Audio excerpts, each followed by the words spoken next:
Do you know how to have boundaries with a lying spouse? It can be very difficult, but if you have the right tools, it can make all the difference.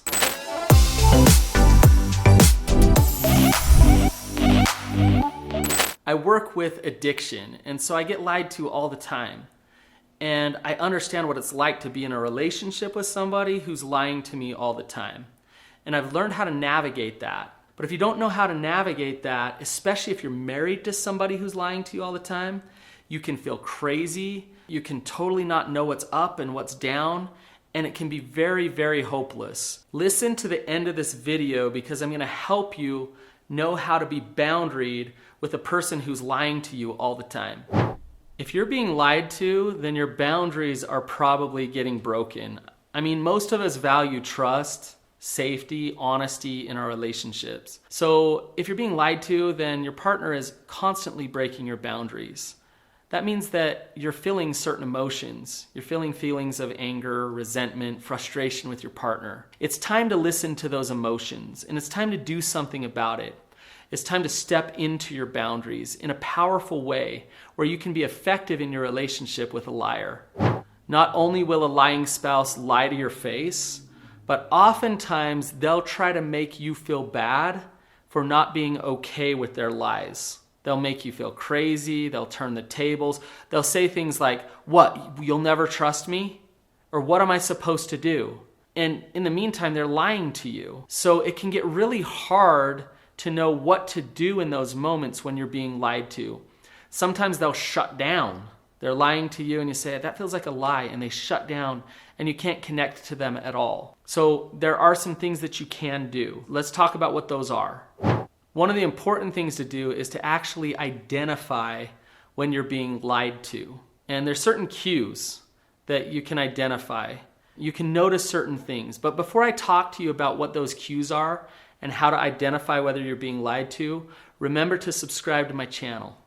You may have hard evidence of a lie. Maybe you found something on their phone or you found an email and it's hard evidence and they're lying about that thing. So you know that they're lying. You may not have the hard evidence, but you just feel in your gut that something's off. You just kind of know that they're not telling you the truth. Whether you feel it in your gut or you have that hard evidence, there are things that you can look for to see whether or not they're lying.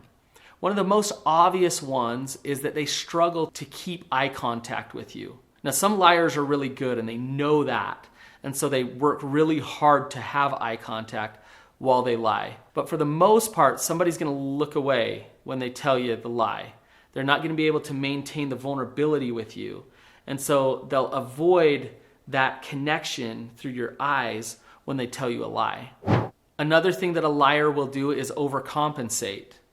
So they'll be extra nice or extra honest about one thing because they're lying about another. They'll try to show you that they're a really, really, really good person here because over here they know that they're not being a good person. So overcompensation is another indicator of lying.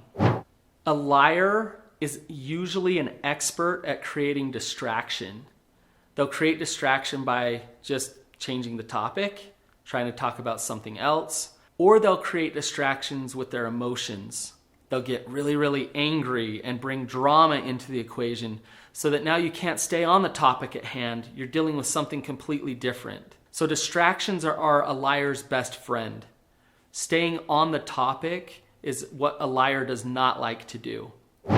Now, going along with creating distractions, a liar will avoid certain topics because if those topics are too close to the lie, then they don't want to go there. So they'll distract to steer the conversation away from certain topics. For example, if you want to talk about what's going on their phone, who are they text messaging, who are they emailing, they might shift that to talk about your email or talk about the show that you watched last night or talk about anything other than what's going on their phone because there's something there that they're trying to hide.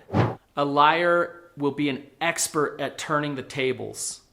What that means is they'll feel uncomfortable because you're saying that feels like a lie, and they'll turn that on you. They'll say, "You're bad, you're mean, I'm the victim because you're accusing me of these things."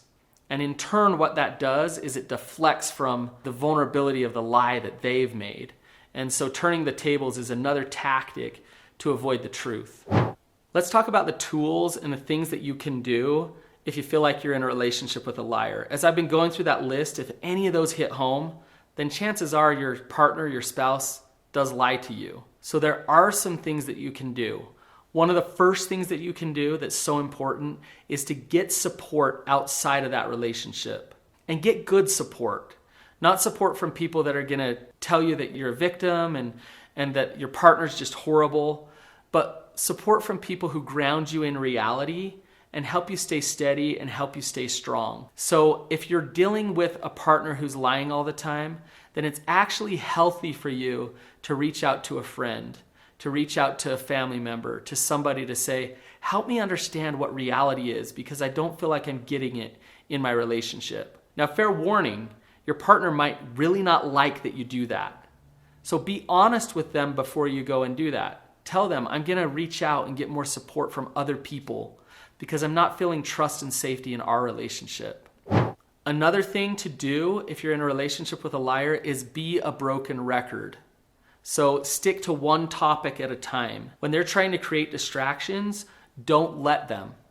So if you say, I feel like you're not being honest with me about this or that, and they say, well, you're always mean and you're always this, and when are you ever gonna believe me? What you say back to that is, I feel like you're not being honest with me about this. And you just go back to it and you say it over and over again until there's nowhere that they can go. Now, they'll probably try other tactics like avoiding it, shutting down, leaving the conversation. But you stayed true to it and you stayed firm with, I need to talk about this thing because I feel like there's not trust there. When speaking to a liar and confronting them about their lies, it's more effective to talk about you, not about them. So instead of saying, you're a liar, you are lying to me, say, I really feel like I can't trust you right now. I feel scared right now, and I feel sad that you're not being honest with me. So you're speaking more about you. I can't continue to have this conversation unless there's honesty in the conversation. So you're speaking about you, not trying to force them to be honest, because you can't force them to be honest.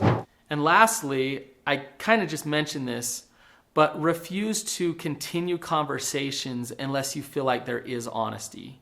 So be willing to walk away. Be willing to say, I'm happy to have this conversation with you when you're willing to be honest with me.